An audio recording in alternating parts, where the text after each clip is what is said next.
36th episode of All the Books. Well, we have an intro.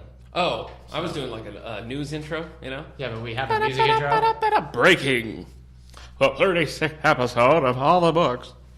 Who was that like? I guess it was kind of a drunk, what's his name? Wolf Blitzer? No. Walter Cronkite? No. Tom Brokaw. Tom Brokaw. Yeah, All right. kind of a drunk Tom Brokaw. Okay. Welcome to the 36th episode of All the Books, the official podcast of the David A. Howe Public Library. You know, everybody said, you're never going to get to 36. So everybody told us when we started out. They're like, good luck getting past 35. You never get to 36. Everybody being like our loved ones, our trusted friends. I'm here family. to say, naysayers, we made it to 36. Yeah. Who needs friends and family when you have a podcast that's 36 episodes 36 episodes strong. Yeah. We have 35 episodes that we're friends with already. That's true. We don't need any friends. Who needs more than 35 friends? Not me, not this guy. Oh my gosh. You couldn't throw a big enough party. Man, I know. All the birthday presents, and it's too much. Yeah. Anyways, we talk about books, author news, literary events. Yeah. So, everything going on. Yeah. Today, we're going to tackle we're going to talk about that stack of books. You probably have a stack of books, your bedside table, maybe in the bathroom for some of you. Maybe in your spare room, you got a pile of books that you've been wanting to get to for a long time. So we're going to talk about our piles and what we're trying to bring to the top. Okay. Sounds good. Yeah. I don't know why I'm saying okay like this was your idea. No, it was Eric's idea. Yeah. Anybody who listened to 35, he surprised me on air, but you know. I did. I recognize the brilliance of the idea, and here we are. Here we are today, episode 36. I'm trying to find the article that I got this idea from. But guess what? Can't find it. Oh, okay. Well, thank you for wasting valuable time telling me that.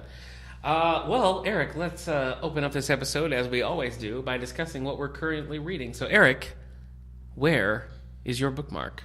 Bang. Would you like me to tell you where my bookmark is? I got it. Okay. All right, I finished Blue Screen by Dan Wells. Danny Wells. Cyberpunk book and everything. Yeah. I don't know, man. I'm of two minds. I'm not really of two minds. I guess I just didn't care. Okay. It's fine. It's good. I wonder. Think you were saying last week that like Cyberpunk, you never really got on board with Cyberpunk. Well, I mean, I'd like to. I just haven't found a book that's done it for me. I understand. I mean, this one's fine. There's some good stuff in it. The ending kind of picks up. Okay. I don't know. The same thing with the Partials books, though, where I read them and I was like, this is kind of dull. And then, like, the last 100 pages, I was like, oh, I'm here. So, I don't know. It's just a lot of world building and info dumping. And this is young adult? Yeah. Okay. But, I mean, it's fine. And it's part of a series. I don't know how many. Are you going to stick with it? Or are you...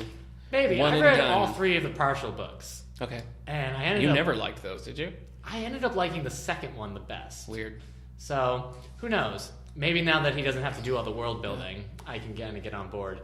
But, I don't know, it's just hard sometimes to read YA books and teen characters. And, you know, 'cause sometimes the teens are just, like, annoying. Yeah. I'm like, grow up. Well, I think some they can use that, use like a younger narrator to really like mine some good stuff. But I also think there's a tendency to maybe rely on tropes that are just out there. There's so many like... And it's true of all ages, but I feel like especially with teen YA lit that there's certain archetypes that get used over and over and over again. So it's probably hard to avoid doing that, but they should. Yeah. I guess all the characters in it, all the teen characters, like expert hackers and everything. I don't know. Oh, yeah. I've yet to meet like a 15-year-old who can really break into the Pentagon's interface. So, listeners, if you are one of those teens, please hack our podcast and let us know. Yeah. And by hack, I mean email us. Yeah, I was just trying to be cool. Send us a nice I was trying to rap a bit with our teen listeners. Okay. You think we have a lot of teen listeners? I think we have exclusively teen listeners. We're really hip with the young kids. Are we? Yeah. You know what, though? I mean, your teen anime club is booming. I bet they'd listen because they love you. Yeah. After every anime club, I just get on stage and drop the mic, and there's some explosions, and all the kids are like, yeah. Then I high-five all of them down and tell them that they can do it. Okay. It's great. It's becoming less of an anime club and more of like you can do a presentation. Okay. Yeah. So you're like a motivational speaker. It's starting to become that way. But with perler beads and Pocky. Yeah. Yeah, and Mod Podge. Okay. All right. Yeah. And so right now, I'm reading Lest Darkness Fall. I don't like that. By L. Sprague de Camp. Pretentious title, pretentious name. It's a. Let me click on this because I got to remember when it was written. But it's an older, pulpy sci-fi book. Oh, well, that sounds fun then. It was written in. This says published in 1983, but it seems older than that. Yeah, maybe. You know what? This version must be. Yeah. Anyways, I don't know when it was written. Okay. But it's old. It's about a guy. It's about a historian who gets struck by lightning and is sent back to ancient Rome. Okay. And so he's working off of the idea that if time is to be changed, it creates alternate timelines. You know what I mean? Yes, I do. So if he starts changing things in the past, it's not going to change the world. It's just going to change that world. Okay. So he's there. He doesn't know how to get back, so he starts just trying to make a living for himself. But he also realizes he's right on the cusp of the Dark Ages. Huh. And so he doesn't want the Dark Ages to happen. Who so would? That's where the title comes from. So now he's trying to introduce modern technology and stuff in a way. He's like, here's a calculator. Kind of. No. He did introduce arithmetic. 1983. Like, here's a Betamax player. Well, I think it was even older. But the first thing he created was brandy. Okay. In order to sell it as a goods. The singer. Yeah, he introduced the world to brandy. Okay. And in that sense, also, I still know what you did last summer. The sequel to I Know What You Did Last Summer. That's true. Or the Rodgers and Hammerstein movie with Brandy and Whitney Houston. As Cinderella. Was it Cinderella? It was Cinderella. Okay. Yeah. But I'm not sure how this fits into the book. Yeah, it's a fun book. It's one of those like I've read some other like older sci-fi books around this era, and they're just kind of like they don't waste time on character development. No. Even like world building is not so much. Yeah. So it's just like I'm on a planet. It's blue. Yeah, here's my problem. So he's just like, oh, here's brandy. Here's arithmetic. Here's other things I've invented. Yeah. He invented. He had to create copper piping and everything. Wow. He's trying to create paper. He invented the printing press. Wow. So that he could create a newsletter. Yeah, so he's like stealing all these ideas. You know, I'm reading it and I'm like, yeah, that would be fun. But then I was like, I wouldn't be able to do anything. I'd go back, I'm like, oh, you know what would be good here? A calculator. And then I'd be like, well, that's all I can say. I read, this reminds me of a story I read so it was a Jack Finney short story in a collection called The Third Level. It's about a guy who goes back in time and he invents the paperclip and becomes like a millionaire. Right. And then he goes to the future. He's like talking to his friends and they're like, why the paperclip? Why didn't you just invent the TV? And he was like, well, I don't know how to invent a TV. I know. But I can bend this wire into a paperclip and become a millionaire. Yeah, I was thinking like... It's brilliant. Back in Roma day, I'm like...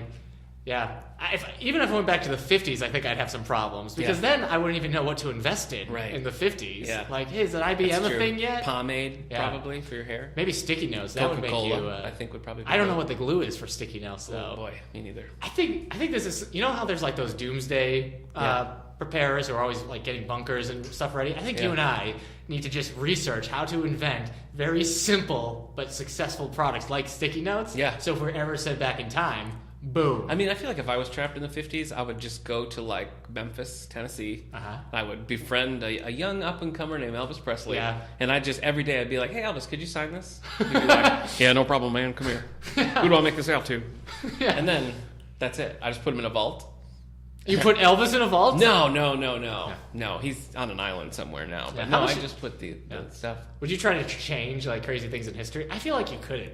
I feel like you couldn't be like, Elvis, don't die, because like in some way he will. And also like you'd have to be like, well, I know this attack is going to happen here. And they're like, well, how do you know? And you're like, frick. That's very H.G. Wellsian of you. Yeah. That's how H.G. Wells. A little bit of that's time travel. What's the Stephen King book that's now the show on Hulu? 11/22/63. Yeah, it's a little bit of that too. Yeah.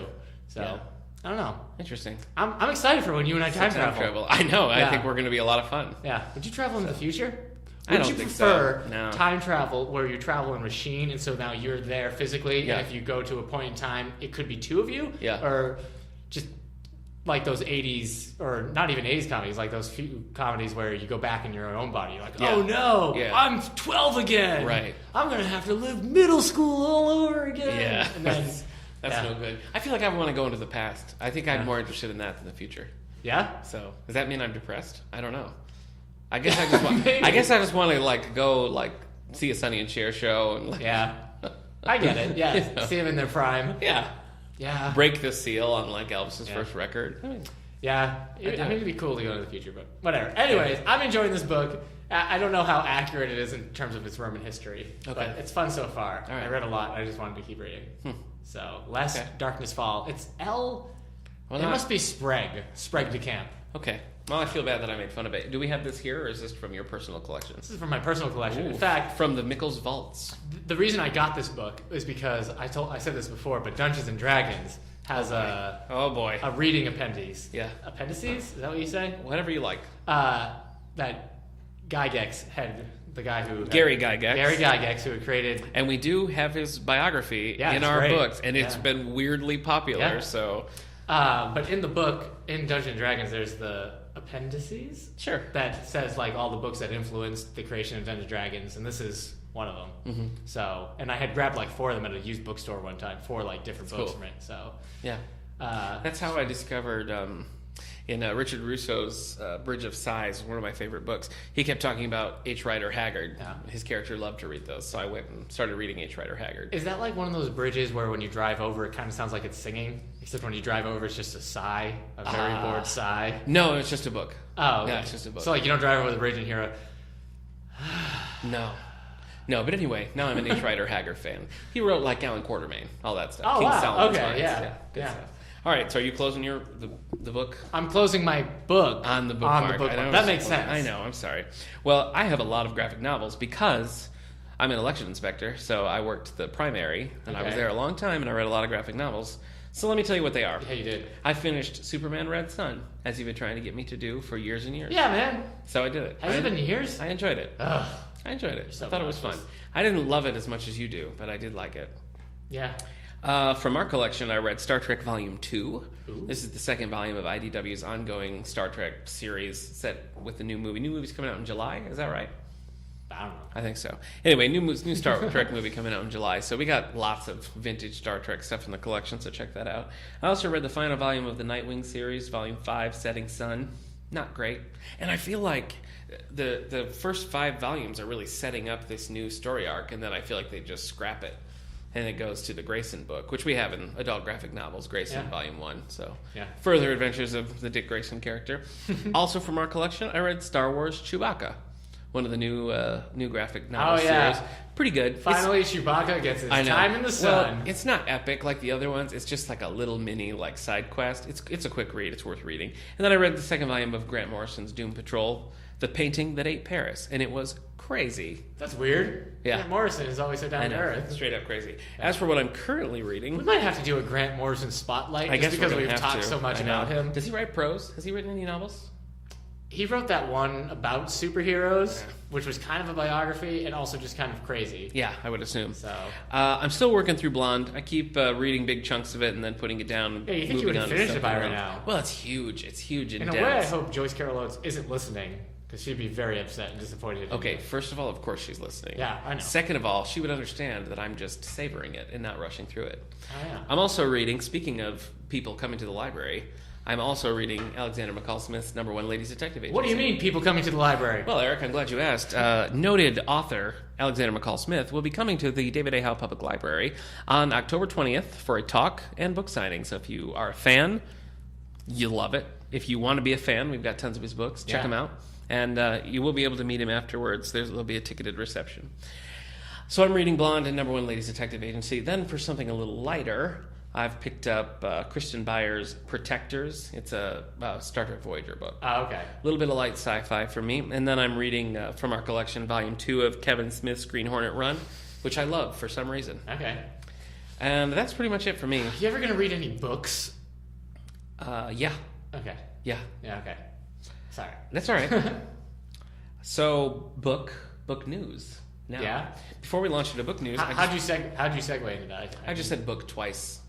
Oh. Yeah. Awesome. You asked me if I was reading books, and I said book news. And you should be like a DJ, and then segue your songs. Can I tell you, I am never more like you could be a magician, and you wouldn't impress me as much if you like made a building disappear and it was in Antarctica the next day. But a DJ, like, segueing from a song to another song and not having me notice, that's the thing that will impress me more. It's magic, I know. Yeah. It is magic. You can lift a car over your head and I'm like, okay, but can you get... can you make these two beats sync up? Yep. All right, so on to book news. Now, before we break into what's coming out, the Pulitzer Prize has been announced.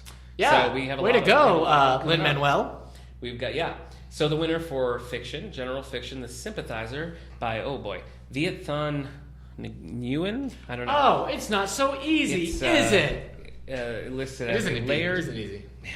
A layered immigrant tale told in the wry, confessional voice of a man of two minds in two countries, Vietnam and the United States. Okay. So we actually don't have this in our collection, but is that an adult book? Yeah. Oh, then it would be your fault. Yes. We don't have it. Yes. Okay. We ordered it and it's coming. Winner for drama, Hamilton by Lin-Manuel Miranda. If you're listening, and that means the founding father, Alexander Hamilton. Right. So if you've been listening to this podcast at all, you know that Eric is a huge fan of this musical. We have the soundtrack. We have the book that he drew inspiration from. We have the sketchbook I did. Just out there, just some of the tables, just my own fan art of Alexander Hamilton. Alexander Hamilton is the subject of this musical. Yeah. And it's basically, there's no dialogue, right? It's just all there's some dialogue. But it just focuses... There's very little dialogue. Yeah. Well, there's a lot of singing. Pulitzer listed as a landmark American musical about the gifted and self-destructive founding father whose story becomes both contemporary and irresistible. So there was a million things he hadn't done. If you want to tune in to Hamilton, check it out. It's in our CD collection. Yeah. Pulitzer Prize for History went to Custer's Trials, A Life on the Frontier of a New American by T.J. Stiles. Mm-hmm. This is a rich and surprising new telling of the journey of the iconic American soldier whose death turns out not to have been the main point of his life. Okay. This was originally in the biography category, submitted as a biography, and the Pulitzer board was like, no, this is going to win for history. Okay. So they pushed it into history. The winner for biography was Barbarian Days, A Surfing Life by William Finnegan. That was the sound of the desk. Nick moved the desk. That was that sound. Winner for biography. Okay. Barbarian Days, A Surfing Life by William Finnegan. A finely crafted memoir of a youthful obsession that has propelled the author through a distinguished writing career. And finally, two more. Poetry, The Ozone Journal by Peter Balakian. Poems that bear witness to the old losses and tragedies that undergird a global age of danger and uncertainty. Okay. Was that really Balakian or was that Blake? No, it was Balakian. Okay. And that's particularly relevant because April is Poetry Month. It is. So, great time to read it. Finally, there's the article. I really mean final. Okay. General nonfiction, Black Flags, The Rise of ISIS by Joby Warwick. A deeply reported book of remarkable clarity showing how the flawed rationale for the Iraq War led to the explosive growth of the Islamic State. So, there's your Pulitzers for this year. There's a couple on here. I would like to read the Custer book. I would like to read The Sympathizer. Mm-hmm. Those sound particularly interesting to me, particularly Custer. But I'm a history buff, so you know. Okay. Anyway, so that's what we got coming out in the way of Pulitzer Prize winners. Cool. And our advance notices. So was that the Bridge of Sighs? Yeah, it was the Bridge of Sighs. So, because it was actually a bridge between two parts of the segment. So, yeah. Yeah, that was great. There's your definition. We're learning a lot. That was technically a segue then. Yeah. Oh, and a callback. So now we're going to tell you some books that are coming out. I'm going to tell you some that are coming out long down the road in our book news segment. Eric's going to tell you things coming out in the next couple of days. One might say mine are more important because it's more relevant. Yeah. Yeah. So sure. Yeah. Would you rather hear about the bombs that are going to drop today or the bombs that are going to drop 2 years from now? It's a good point, but also I like to know, this book is coming out in 2 months, so I better clear some space. I better fly through these books I want to read. It's a good thing we're doing that segment today. So I know, it'd be great. This is one that I think you should take note of. Ooh, because it is a YA book. Okay, by a noted adult author. I got my pen, got my... So coming out May 10th. May 10th? So just a little bit of ways. Okay. We have book number 6 in the Theodore Boone series. This is called The Scandal by American storyteller John Grisham. John Grisham. Yeah, John Grisham's The Scandal. This is Theodore Boone, book 6. I know we have the first several. I don't know if we have them all. I think I've read maybe the first 3 or 4. It's a fun series. It's John Grisham trying his hand at YA, and it actually, I think, does pretty good. I know when we talked about Robert Parker's YA, you felt like it was just adult books about teenagers. With a teen, yeah. Theodore Boone actually does he does a really good job. Grisham does. He's a teen lawyer. Yeah, and keeping these, and he's not actually a lawyer. He just knows about the law because his parents are lawyers. Come again? But anyway, so that's coming out May 10th. So I will read it. So why is he called Kid Lawyer? It's just a gimmick. Does he ever go to cases? Like, does he ever go to court? Well, he has gone to animal court because you don't have to be a lawyer in animal court.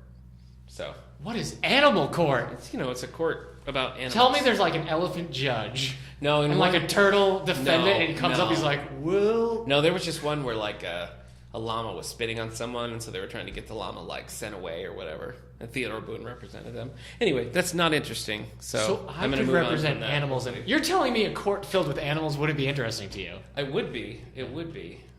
I think so. So let me tell you what we have coming out. I just imagine doing the polling for the jury, and like, I don't know, in a murder trial, it's just a bunch of sharks in the jury. Yeah. Well, they hope they're sharks. Yeah. For a murder trial. Danielle Steele. Boy, oh boy. Boy, oh boy. Is she a witch? I need to know. What do you mean? Because she just writes things? Yeah, it's just constant. It is just constant. Yeah. How'd she do it? What if Danielle Steele is actually like hooked up to a computer, and so now instead of typing, she skipped it all, and she's now just thinking into the computer? Well, age-wise, I think that works out. So, oh wow, she's only been publishing since 1981. Only? Wow, that's good. You were born in 1981. Wow, is that right? No, I was born in 1983. Right. How come you like Back to the Future so much? You would have only been 2. Yeah, I know. I remember like the sequels coming out. To be fair, I would have only been 2 or 3 when the last movie came out. So, and I still like ridiculous.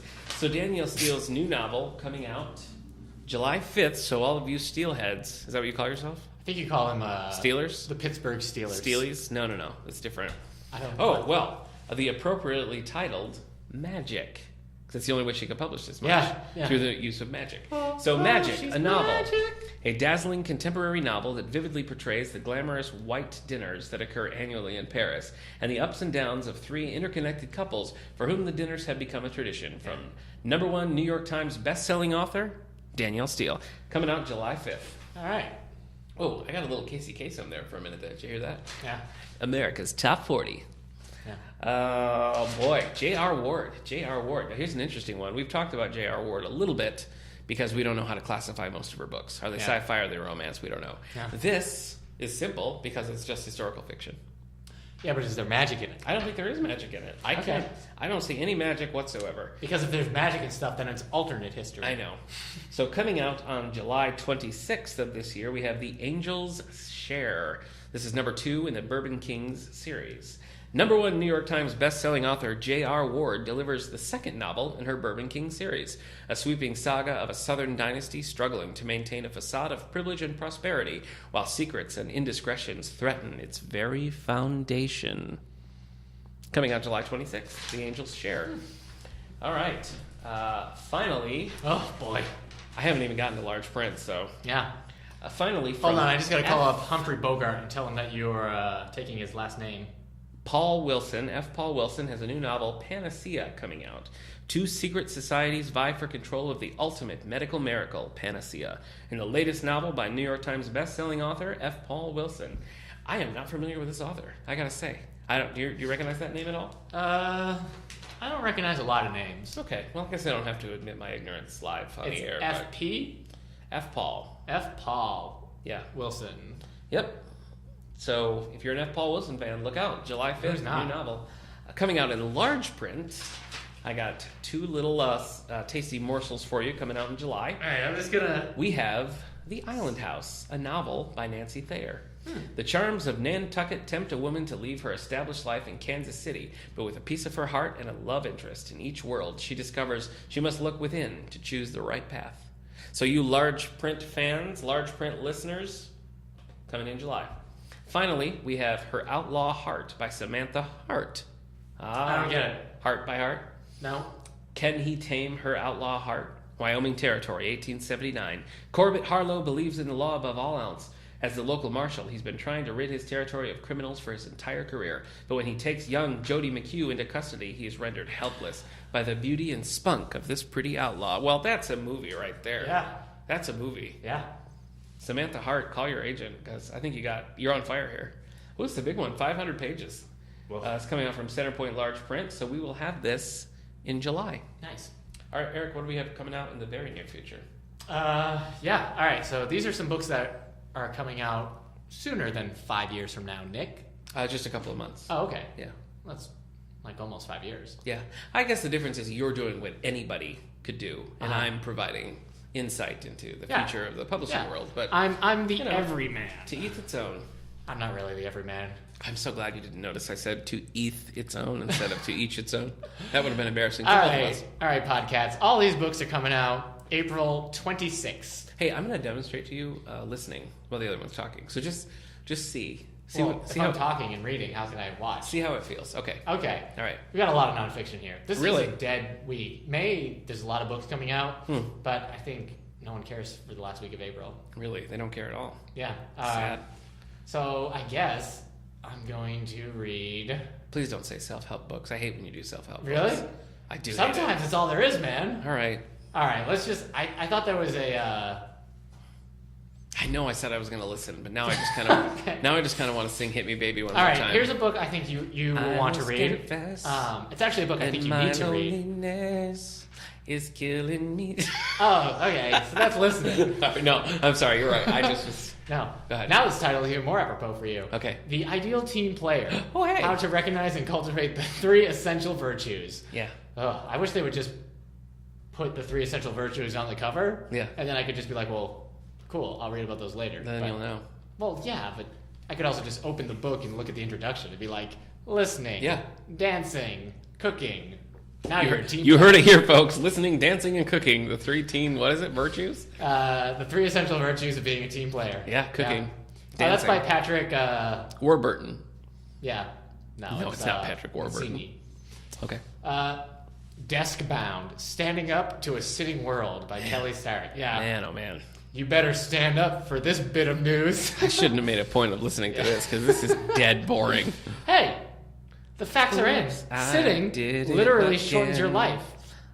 Did you know that? Sitting shortens your life? Yeah. And I think they're being a little ironic in terms of like you look shorter. Man, if you work in a toll booth, look, you're going to live like 15 years. This is a #1 bestseller in exercise and fitness injury prevention. Okay, they made up that category just to make it a bestseller list. Oh, probably. What's been selling in exercise and fitness injury prevention lately? Oh, cool. It can't be a big competition there. Yeah. All right. What? You know what? I've never looked at these categories. This is crazy. What is a Dog by Raymond Coppinger? It's a #1 bestseller in mammal zoology. Wow. That's all. Yeah. You love mammal zoology. That's true. I guess you love all zoology. Hey, speaking of which, tell them about the Zoomobile. So it's a mobile zoo. Coming here to the David A. Howe Public Library on May 12th. Where they'll be talking about zoo careers. Yeah. We're excited. They've been here before. They've been here a couple times before, but it's been quite a while. I think the last time was maybe 2011. So we're happy to have them back. Yeah, it'll be exciting. They're talking about careers you can do in a zoo besides being a zookeeper. Yeah. Hope some of them are just like an elephant. Just be an elephant. Somebody just follows a peacock with a little broom. Yeah. Do you think you can answer this question without reading this book? What is a dog? I would love to. What is a dog? Yeah. Man's best friend? You've written the book. Oh my gosh. We just saved our listeners 1870. That's great. Hey, while we're talking about a special shout out to my little dog, Arbuckle. Hi, boy. Who's a good boy? You want to say hi to Scooter? Hi, Scooter. That's it? Get out of the trash. That's all you got? Get out of the trash, Scooter. Wow. Okay, that's real. So, Are We Smart Enough to Know How Smart Animals Are by Franz de Waal. It's a #1 bestseller in zoology. The nanny? So maybe you were looking in zoology, and then for the What is Dog, you're like, oh, I'm in zoology, but what about mammal zoology? Yeah. Well, this is the #1 bestseller in zoology. Wow. Do you think we're smart enough to know how smart animals are? I don't think we are. Yeah, I mean, it's a good question. So, like my dog Arbuckle, for example, loves and really seems to get the show Mad Men. So I don't know. Yeah. I mean, is he just constantly he's like, pretty smart. His behavior's so self-destructive. Yeah, right. Why doesn't he just reach out to those who love him? That's exactly what he says. Okay. You might be interested in this. This is the last nonfiction, but it's a biography. Okay. Mockingbird, a portrait of Harper Lee, from scout to ghost at a watchman. Nah. Really? Are you done with Harper Lee now? I don't know. I mean, I was never really like... You've been on such a kick. Have I? I don't think so. You read To Kill a Mockingbird? Yeah. And then you read Ghost at a Watchman. Yes, I have read every book she's ever published. Yeah. So anyways, this is by Charles J. Shields. Okay. So who knows if he's an actual authority. But yeah, that's the thing. That's what I'm skeptical about. But so maybe he is. Chuck, good for you. Yeah, I think he goes by Charles. Does he go by Charles? Okay. Yeah, he might even go by C.J. Shields. All right. Oh, that's kind of cool. That is kind of cool. All right. Did we talk about her before? You got to give me a name. Christine Feehan has a new book coming out. Yeah, Christine Feehan. All right. Firebound. It's a Sea Haven novel. Firebound. Yeah. What was the book we talked about? I feel like we just I talked can't about remember. her. Yeah, she writes a lot too. A lot of hers come out in paperback too. Maybe it was Dark Promises. Popular. She's a popular author. The point is, mass market paperback. Keep an eye out for Firebound. I wonder what that means. Firebound. Yeah. So it's funny because Sea Haven, but Firebound. Yeah, Firebound in the Sea Haven. Yeah. I don't know. The Sea Haven's on fire. Hideaway, an Eve Duncan novel by Iris Johansson. Yeah. So that's all. I've just read one. Which one? Finding Eve, Silencing Eve. I don't know, something like that. Well, again, the last line of Hideaway is, with enemies closing in from all sides, Hideaway is a high-octane thriller that fans will not want to miss. Oh, okay. That didn't really tell you anything about the book. No, it told you nothing but at all. It's high-octane. It is high-octane, yeah. John Sanford has a new book coming out. Hey, Sanford and Son. You're not going to sing it with me? No. Oh. This is book 26 of 26. This is part of his Prey series. Can you guess what type of Prey this is? I don't think it's 26 of 26. I think there will be more. Right, but yes. What this is book? the 26th book. Oh, what kind of prey? Forbidden. Nope. Do you think he's done Forbidden Prey yet? Jungle. Nope. Malignant. Okay. Extreme Prey by John Sanford. Oh, I was right there. Yeah. New Lucas Davenport thriller. Lukey D. I think he just goes by Lucas. Lucas D. All right. And then YA book. Maggie. And the cat. Boy. Stiefvater? The Raven King. This is the Raven Cycle book 4. What's that? I don't know. Raven. She's written other books in this series. They're very popular. They're always off our shelves. Like The Dream Thieves, Blue Lily, Lily Blue. Speaking of the Dream Police, The Raven Boys. Cheap Trick has a new album out, and we got it in our system, folks. I guess that wasn't so much like a segue. Yeah. It just made me think of Dream Police by Cheap Trick, and they have a new album out. So. And the Dream Police, they are inside of my head. Yeah. Yeah. All right. That was book news. Okay. So, you did not show me listening. I think I did. I heard everything you said. I could repeat it back. Okay. Mammal zoology. Yeah. Dogs. Yeah. Christine Feehan. Yeah. The Raven book. Yep. All right. So, you hit all the key points. Yeah. You want to get onto the New York Times bestsellers list? I sure do. I'm excited to hear what number the Nightingale is this week. All right, so we've switched how we do this. I used to just do print and e-books, but it caused a little bit of controversy in the office. Hey, you know what's fun when you say that every time? All right. You know what? I don't see... It's the Nightingale you wanted to find, right? It's not in the bottom 5. Okay. So... These are the top-selling hardcover fiction. Okay. Because these tend to be the newest stuff. So anyways, number 10. Okay. Girl on the Train. Snakes on a plane. Girl. Snakes. Girl. On the train. On a plane. Number 9. Oh, Girl on the Train by Paula Hawkins. Number 9. The 14th Colony by Steve Berry. Nick's favorite author. Stop saying that. He's not your favorite author? I've never read a Steve Berry book. You have like all of his books at your house right now. It's just such a weird thing you're doing. You've always they're always dog-eared. The next title you list, I'm gonna say is your favorite author, and I'm gonna go really serious about it. Number 8 is All the Light We Cannot See by Anthony Dower. Hey, congratulations! Thanks, man. Your guy, you made it to the top 10. Never read anything by him. Oh, stop it! You love him. You Anthony Dower. Come on, you have everything he has. Don't you remember? You got it for your birthday, and you were like, I love this as my favorite author. Don't you remember that? That's not my favorite author. Oh, stop it. This is funny. Oh, stop it. You love him. Number 7, Miller's Valley by Anna Quindell. Oh, you love her. You said you were just going to do it for the last That's like your favorite author. It's a young woman comes of age during an assault on the land and the people she loves. Wow. That's dark. The Eric Mickles story. All right. Sorry, Nick. Number 6. The Nightingale by Kristen Hanna. What did people see in this book? I mean, I haven't read it. 2 sisters in World War II France. Oh boy. One struggling to survive in the countryside, the other joined. Why do you hate it? Listeners, if you've read The Nightingale, please send in why you like it. I don't know. Because Nick's being weird about it. I'm tired of hearing it. Hey, I mean, Girl on the Train has bounced back because of the movie and people are interested in it. All the Light We Cannot See, I don't know why it's still there. That's going to be a movie this year, too. Okay, well, there you go. I don't know. I guess I'm just tired of hearing Nightingale's about only it. been on the list for 59 weeks. 59. It was at number 8 last Feels week. like 59 years. All right, number 5, Most Wanted by Lisa Scottoline. I think so. Yeah. Number 4, As Time Goes By, Mary Higgins Clark. I still want to read that. Number 3, Fool Me Once, Harlan Coben. Number 2, Fool Me Twice, Harlan Coben. Wait, is that true? No, it's Okay. number 2, The Nest by Cynthia. But technically, I only fooled you once. Yeah, there. that's true. So That's shame true. on me. No, you fooled me, so shame on me. No. No, shame on you. Yeah. Oh my gosh. You, me, and George W. Bush just cannot get this right. You can't fool me. You can't twice. fool me twice. Number 2, The Nest by Cynthia D'Aprix Sweeney. Siblings in a dysfunctional New York family must grapple with a reduced inheritance. Okay. And Number one. 1. I'm ready. The Obsession by Nora Roberts. Ugh. A woman is haunted by her father's crimes as she tries to pursue love in her work as a photographer.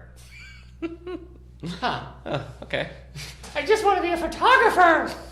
Why are my father's crimes haunting me? I'm a still life photographer. That is great. Not a crime That's photographer. perfect. That is a perfect.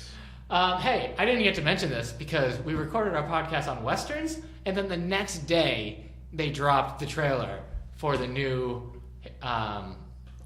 Magnificent Seven. Oh, really? So I didn't watch it, but the new trailer for yeah. the Magnificent Seven is out. A callback to our Western. So what did you think of the trailer? I didn't watch you it. didn't watch it. Yeah. Okay. You know what I did watch Tell me. today? What? The newest and possibly last X-Men Apocalypse trailer. When does that come out? Memorial Day weekend. Okay. It looks pretty intense. Oh. Listeners, I don't know if you know this, but I'm an X-Men fan. He is a big X-Men fan. So, hey, you know what? I want to mention, while you bring up our Western podcast, we had a few more responses that we didn't get to because we'd already recorded. oh yeah, So yeah. Now's the time. Nick. Sherry on Facebook suggests the Cold Dish by Craig Johnson, which I believe is one of the Longmire novels. Okay. That show on A&E. Now it's on Netflix. Longmire. No. Anyway. Go ahead. Sherry recommends The Cold Dish by Craig Johnson. Oh. Dark? D-A-R-C. Good for you. Suggests Ride the Wind by Lucia St. Clair Robson. So 2 more Western suggestions. Thank you to the 2 of you for supplying us with some new suggestions. What about Riding the Storm Out I think that'd be by fine. REO Speedwagon? I think that'd be fine too. Riding the storm out, Yeah. waiting for the fallout. Ba-na-na-na. I don't know the song. You I'm don't know sorry. it, I was yeah. going to back you up. And All right. now I'm missing a thing. All right, I'll stop. All right, now on to our would you call this our primary segment? Our rotating segment, our featured segment. Choose your favorite. I can't. I'm undeclared, so I can't vote in the primaries. Okay, so we're talking about our 2-read list. Our 2-read list. And your 2-read list. Yeah. Listeners. Yeah, your 2-read list too. Hey, So Eric, you could take the word list tell me, and turn it into listeners. do you count your 2-read list as books that you have at the ready and are waiting to read, or just books that exist in the world? Nick, can I be honest with you? I would love that. Can I be frank? I think you should. And I have played a character named Frank. Yeah. Yeah, plays. Officer Frank Smith. Yeah, in Dragnet. In the Dragnet by James Reach. My to-read pile has gotten insane. Has it? I used to say to myself, and this is just on Goodreads, I used to say, it's not going to go over 100 books. It's not going to go over 100. I'm at 220. He's at 220, everyone. Yeah. And the first book because I've got the date added, and so the oldest was in October 2011. Oh my gosh. Is the oldest book I have on here. Well, so these mine are beats books yours, I but- want to read that are out there. These are books that I own. Okay. Every now and then, because you can, on Goodreads, you can order the position. Yeah, you can. Yeah, you can. And every now and then I'll do that. I'm like, I'm going to read these next. And then it just doesn't happen. Yeah, boy, shout out to Goodreads. I love it. Yeah. I do. Goodreads is it's a social media website or app that allows you to share books with your friends. You can say, this is my rating. You can shelve things. You can make all sorts of different You can make shelves. reviews. You can make reviews. Are there any reviewers on Goodreads that you follow? No, not really. I follow Anne. I don't know. Yeah, I know who you mean. And she reviews a lot of graphic novels. Graphic novels, yeah. She's pretty funny. See, I use it for different things. Like I put all of my these are Halloween reads. These are Christmas reads. I script when I'm looking to direct a show and I'm thinking about scripts I've read. That's my first place. I've got Goodreads. See what I've read over the years. I've read so many graphic novels and superhero comics that each character gets a shelf. That's crazy. I don't have that quite so. I've read 24 Captain America graphic novels. Good for you. According to Goodreads. I have my Star Trek, Star Wars reading separated, but I have not gone through and put like I keep Superman, Star Wars, Batman separated from science fiction. From science fiction, that makes sense. Yeah. So what we're going to talk about today are those books that we've always wanted to get to that we just haven't gotten to. Maybe some tactics. I might get rid of some today. That's a good idea. This to reads thing, it's got to stop. Well, let me tell you what I do. Okay. My to read list on Goodreads are only books that I actually have that are like in my house taking up space because I'm determined to read them. Yeah. So not even like books that you can get at the library. Correct.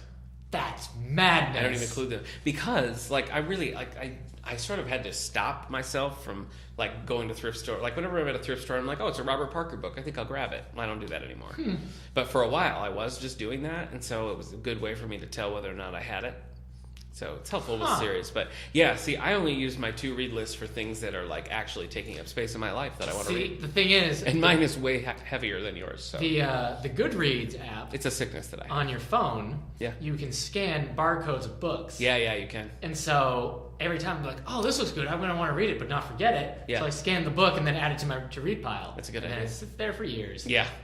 So 5 years apparently right now. Yep. So.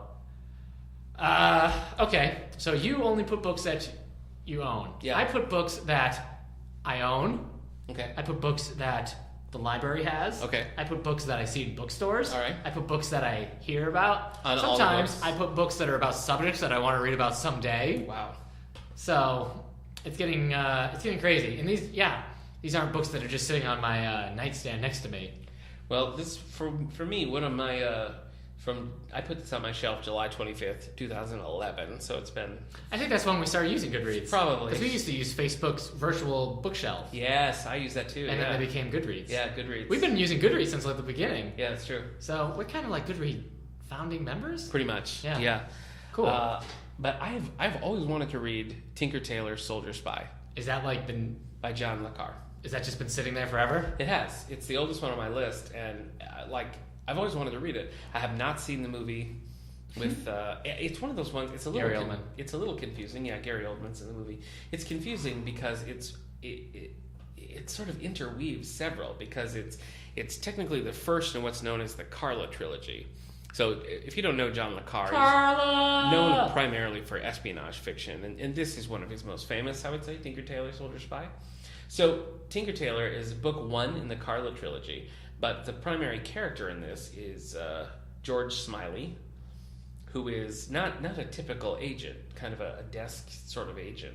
And this is actually book 5 in the George Smiley series, so it's a little confusing.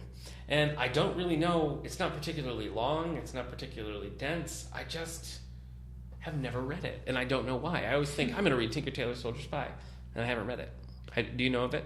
Yeah, I haven't had any desire to read it. Oh, really? Yeah. You don't really like spy? You don't really read a lot of spy stuff, do you? Do I read spy stuff? No. Right, okay. No. Yeah. No. I guess I've read some. I mean, I love The Bourne Identity. I like November Man. You're talking about the books when you say Bourne Identity. That should be a thing you state. Yes. Because everybody likes the movies except for you. The book by Robert Ludlum. I love that book. Okay. I like Bill Granger's November Man series. Okay. I like James Bond, you know. Yeah. Those are probably the tops for me. I'm not a huge Tom Clancy fan. His stuff's a little too dense for me. I've read some good Tom Clancy. Have you? Rainbow Six. I haven't read Rainbow Six. However, Red October, I finished it and was like, well, I liked that, but man, there was a lot to wade through to get to the end of this book. Pretty good. So, I don't know.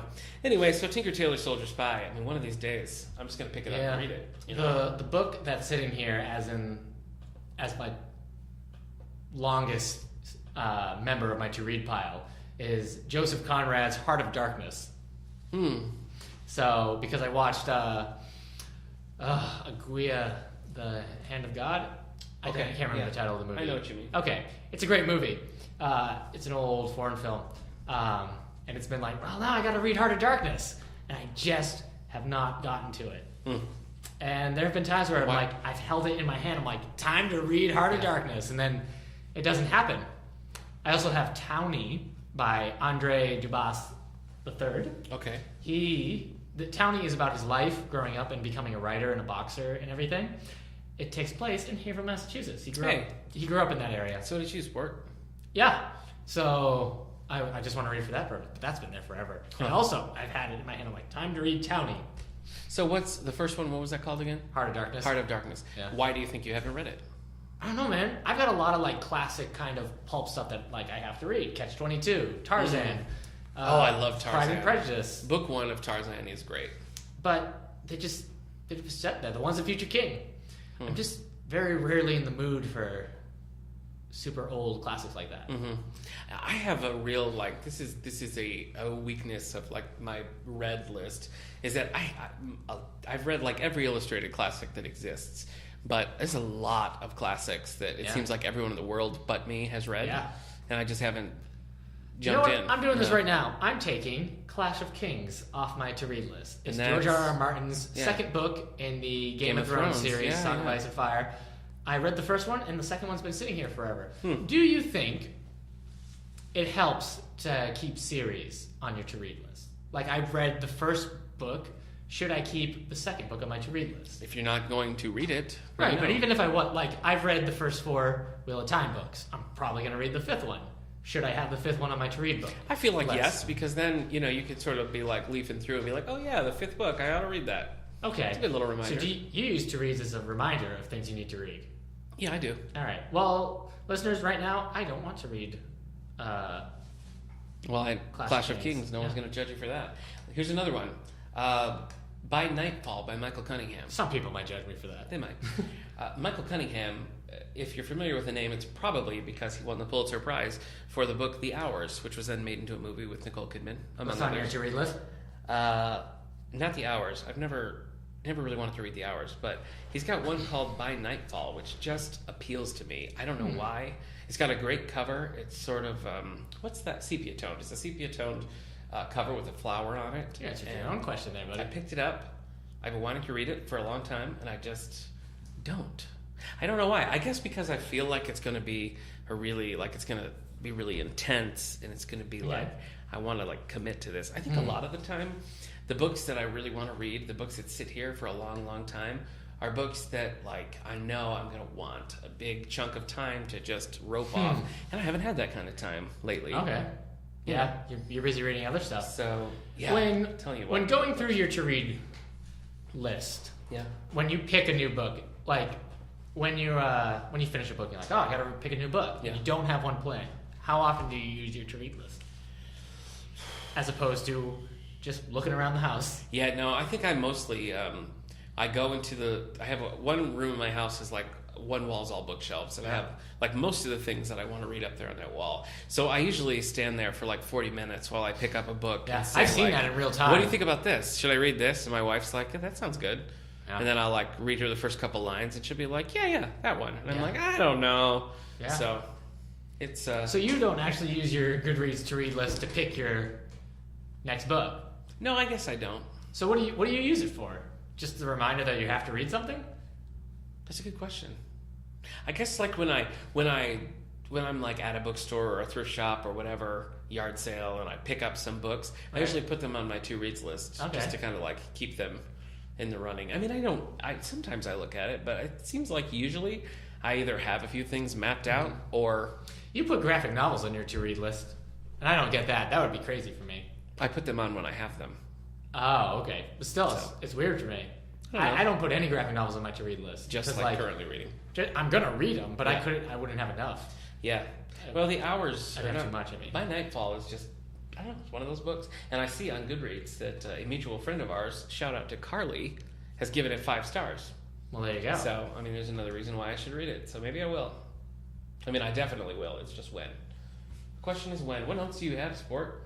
Oh, to-read list? I've got so much nonfiction. I mean, when I'm like, I want to read about ancient Rome someday, I find like the best books on ancient Rome that have like the best ratings and add it to my to-read list. Some plays, whole lot of science fiction. As you know, I am in an ongoing process for the rest of my life of trying to read through the Hugo winners, Nebula winners. So I add a bunch of those and like, I'm going to want to read this sometime because I don't want to just open up like the list, I guess. So there's a whole lot of that. There's chunks where you can tell it's like, we're starting to get into the Hugo list here. Yeah. If you go by dates and everything. Okay. You got one? Does one stand out to you the most? Man, there's so many. I need to read Forever Peace. It's the sequel to Forever War. I need to read Double Star. I need to read The Moon is a Harsh Mistress, Left Hand of Darkness, Gods Themselves. I'm not going to go through it all. Okay. I put books that, I'd buy, and then they sit there. Yeah. And so you don't use that. Sometimes I use this. Sometimes I get very committed. I'm like, I'm going to put the 3 books I want on the top of my to-read list, and then I'm going to read through them. I've done that. And I do that. Yeah, I've done that. And then other times, like, well, I just finished this. What do I want to read? And then I just look around. I'm like, I'm in the mood for this. And that's how I end up reading, like, Girl on the Train. I was just in the mood to read something like that. But it wasn't on my to-read list. Yeah. So. Yeah, not everything I read is from my to-read list. Yeah. Here's another one. I picked up this book probably in the thrift store forever ago. Mm-hmm. I really like the cover. It's Ray Bradbury's Dandelion Wine. That's on mine. Have you read it? No, it's on my to-read list. Yeah. I understand. Listen to the words I say and then respond. Yeah. Gosh. I see I have some friends here who've read it. I haven't read tons of Ray Bradbury. I've read Fahrenheit 451. Yeah. And that's it. So, that's it? I've read Dandelion Wine's kind of interesting because it's Greentown, book 1. So there's 4 books that sort of use that same setting. I didn't even realize that. Something Wicked This Way Comes is book 2, Greentown. Okay. Didn't know that. But I want to read that too. It's not on my list because I don't have it. So, oh boy, what's the question I want to ask about your to-read pile? Man. I don't know. Do you? Are you just hoping you'll figure out the question by the? Yeah, if I start talking. Okay. Do you know? Wow. Well, I mean, it's like actual time. Yeah, go ahead. Yeah, you asked me a question about to-read piles. Oh, well, do you feel? Are you more or less? Go ahead. Are you more or less likely to read something if it's on your to-read list? See, I like to see the number go down. I like to see like, oh, look at that, I'm chipping away at my pile. That's the problem. The number hasn't gone down; it's only gone up. I don't know if it's helping me. Okay. Do you ever find yourself maybe paralyzed by your to-read pile? I mean, I often have trouble deciding what I want to read next, especially now because I'm leading the library book club, so I have to, those kind of take precedence. So when I try to finish those quickly so that I can move on to whatever I want. But then I feel like, oh my gosh, I have this 2-week window where I can read whatever I want. I have to hurry up. So it's hard too because I have this huge list and then we're always talking about what's coming up. And I think oh my gosh, I want to read that brand new book, So it's hard. It's difficult. Here's an article. It's from Book Riot. It's called "How to Spring Clean Your Goodreads to Be Read Pile" is this by what got Amanda Dial. Is this what got you going?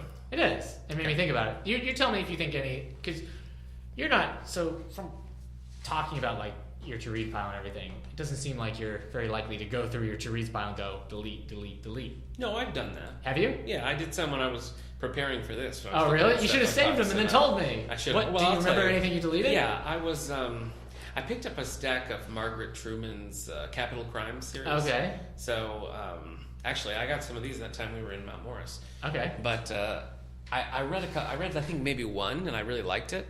And I was like, oh, I should pick up some of these again. And so I did. But then I realized it's only a series in that it's written by the same author and they're basically set in Washington, D.C. Okay. They don't have the same central characters. They don't really flow together. Right. And I don't know. That just made me not interested in it. Okay. So I got rid of those. All right. Well, these are the things she suggests about going through your to-read pile for spring cleaning. Removing things from your to-read. Okay. So, rating. Going on Goodreads and seeing any books that you want to read and looking at their average rating. Yeah. And she tends to get rid of something if it's below 3.5 stars. I guess I don't really put a whole lot of stock in that. The Goodreads ratings? Yeah. Because I don't either because it's just people's opinions. Yeah, there's some books that I've given 1 stars that everybody loves. Yeah. And then there's the opposite. It's me and this Ender's book Game, was great. Yeah. So I guess again we've talked about this before. You and Ender's Game. But when I'm rating a book, because I long before Goodreads, I kept a tally. In college, in my daily planner, I would be finish this book, started this book. And so I've always kept a tally separate. And I never feel like when I give something like a star rating, I don't feel like I'm speaking for the world. Like, based on this criteria, this book is not a good book. Right. I just feel like, well, it didn't work for me for whatever reason, and so I'm going to give it a low rating. Yeah. Not because I think that the book is, like, bad. It's just I didn't enjoy it. Right. That's the only thing I put into my ratings. Okay. Yeah, I don't think I'm going to use that one either, because, like, as we said. Yeah. Yeah, I mean, you and I always argue about Goodreads ratings. Yeah. Because, like, I see 3 as like, whatever. Yeah. But you don't. You see 3 as being a better rating than that. Yeah. Yeah. Yeah. So I guess I feel like 3 is, if I'm like, it's fine. I would give something 3 stars if I wasn't really bored, I enjoyed it, and was like, okay, I'm done with that. I would give something 4 stars if I was like, oh, that was good. Yeah. And I would give something 5 stars if I was like, oh my gosh. See, I tend to give 4 stars to things if I think, like, that was really good, but, like, 5 stars is when I love it. Yeah. 4 is when I'm like, that was great. Anyway, I'm deleting Robert Chernow's Alexander Hamilton. Really? I'm not going to read the book. I'm just going to listen to the musical. Okay. You know what? And if that makes me an uneducated ignoramus, then so be it. So be it. Wow. So, bold. Bold statement, all right. my friend. Genre. She suggests going through to repile by genre. Like, maybe you're burnt out on a particular gene, then you just delete them. I do try to bounce around. I try not to read too many mysteries in a row, or Well, if you're just picking based off of the genre, then you can always just go back and add more things to it. I have like a list of series and authors that I like, it'd be like Grisham, Robert Parker, whatever. And so if I'm stumped, I'll sort of look at that list and be like, okay, well, I read that. Oh, I haven't read one of those in a while. I'll grab that. So that kind of helps me too. Okay. Yeah. Classics. Can you live without reading some of the classics? If you want to read classic, go ahead. But maybe maybe we keep these classics on here. Maybe I'm keeping what classic? Catch-22 on this list because I want people to think I'm a well-read reader. I don't think that's why you're doing it, man. Yeah? Yeah. Okay. I don't think so. Well, I've got the brothers. How do you say their name? Brothers Karmakov? Oh, actually, I was just looking at that.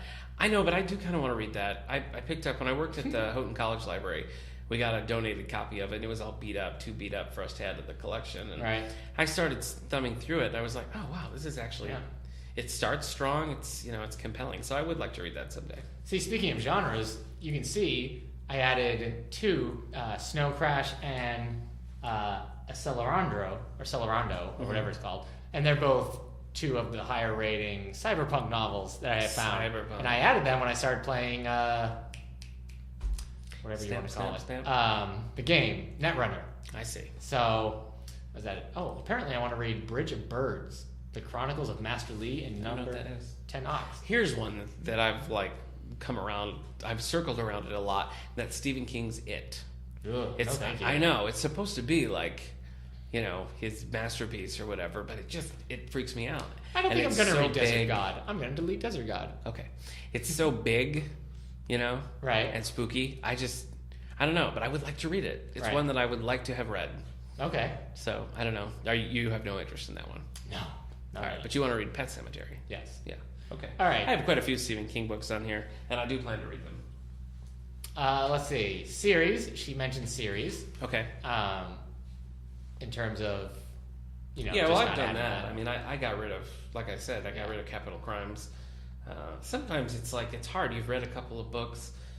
Tarzan is another one. I loved the first Tarzan. I powered through the second one. Third one was okay. But then it just...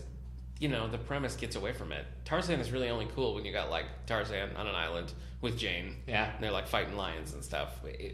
When he becomes a spy, a secret agent, it's not fun anymore. So, yeah, I think getting rid of series is a good way to do it. Okay. Because, she also suggests taking books off that you own, that you have a physical copy of. No. Because then you can just go to your bookshelf and see those. Yeah. How do you feel about that? Well, I guess I just like to have them.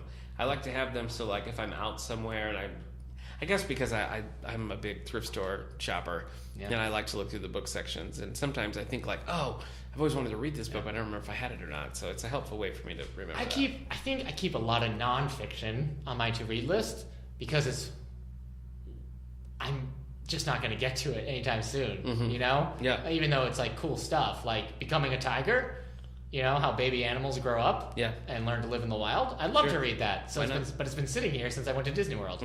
So just a lot of stuff, man. Hey, Lincoln Lawyer's on my to read list.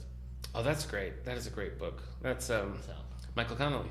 Did you just delete it? You can tell me the truth. No, I'm deleting Tome of the Undergates by Sam Sykes. I want to do a Michael Connolly spotlight sometime, so you should read Lincoln Lawyer so we can talk about it. I'm just going to lie down. I got my very favorite author, Jack Finney. I've got 2 of his books on my to-read list. One is his nonfiction, Forgotten News. The other, I Love Galesburg in the Springtime. When we mentioned this in one of the early episodes, this I Love Galesburg in the Springtime is the last of Jack Finney's fiction that I've yet to read. My wife gave it to me as a wedding present. We're coming up on our 10th anniversary. Ooh. And I'm going to read it. You and Jack Finney?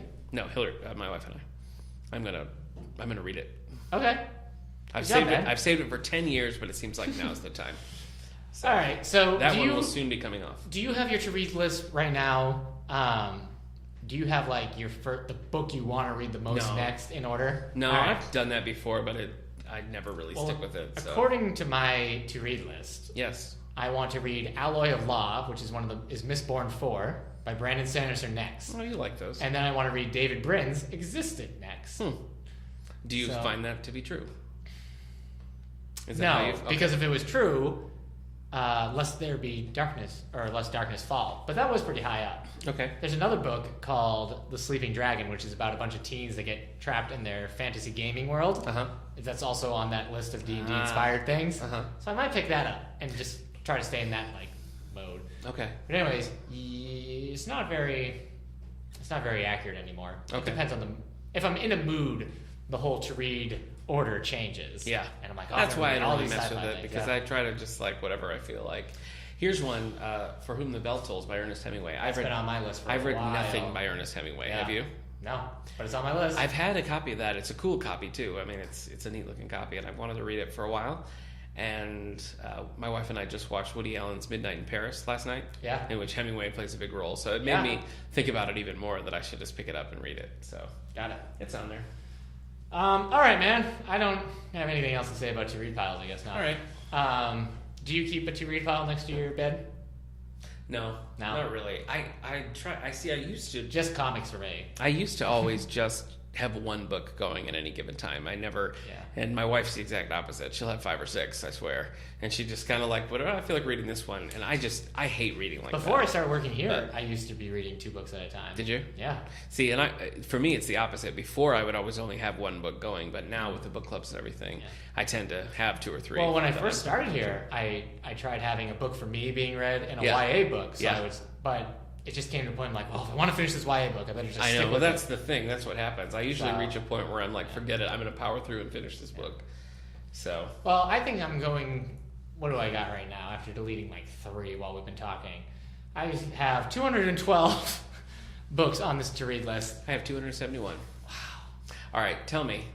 Let's do this right now. You and me. We're gonna take one of these books off by reading it. So now? Yeah, just tell me one that you're gonna read in the next, let's say, month. One of these that you're just gonna get off the list. Oh boy. I don't know. You tell me yours. Okay, I'll tell you first. See, I don't think I'm going to read the Maze Quite Runner. a long time ago, I had this great... well, that doesn't count. I picked up this really cool little vintage, dime paperback copy of Truman Capote's Breakfast at Tiffany's. And I've never read it. I've never seen the movie. I know nothing about it. But the book is just... it's such a cool looking little book. I think that's the one. I think I'm going to pick that up after I finish my next book.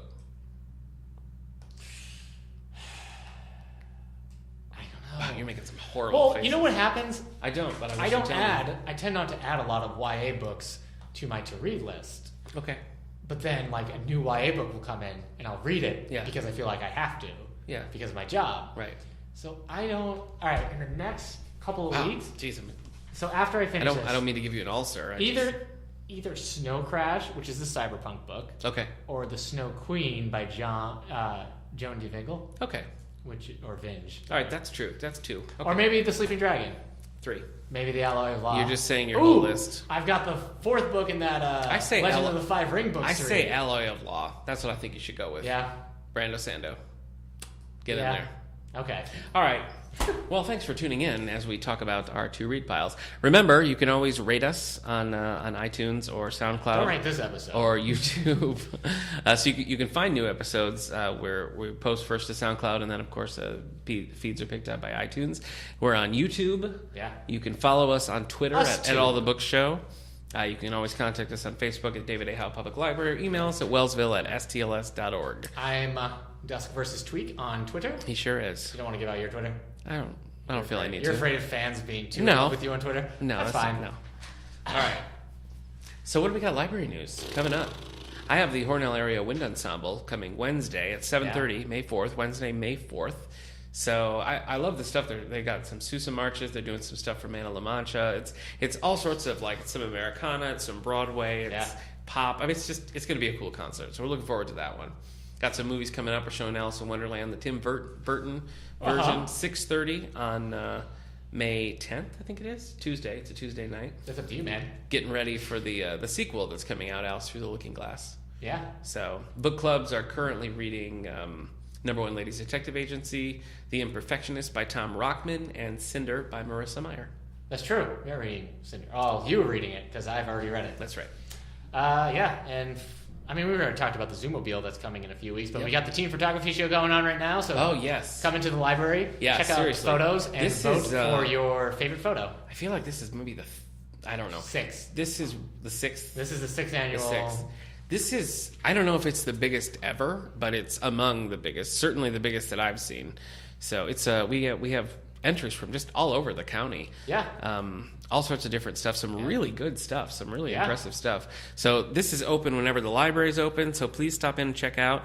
There's a little ballot box. You can vote for your favorite. Yep, and the winner, the entry that gets the most public votes wins the $25 cash prize, the teen winner. So your votes do count for this. They will affect a teen's economy. Yeah, a teen's weekend. Yeah, a teen's night out. I took a picture and now I'm going out. Yeah.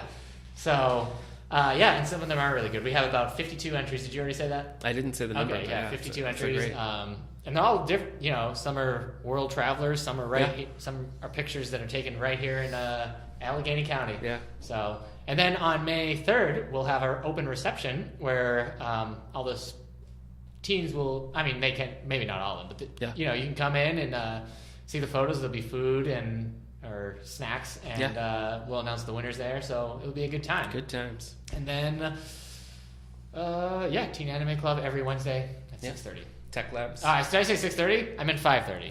5:30. Tech Labs are... Tech Labs are Wednesday and Friday, 10 to 12. You can sign up for your own one-on-one private session. Hey, when do our Saturday hours change? I guess in like 3 months. Yeah. So never mind. It's quite a ways away. Yep. So, anything else? Any other crazy news? No. No, I guess not. Okay. All right, folks. Thanks for tuning in. We will see you at episode 37. Man, we are getting up there. What are we going to do when we hit 40? Are we still going? Bye. Oh, yeah. What do you want to do?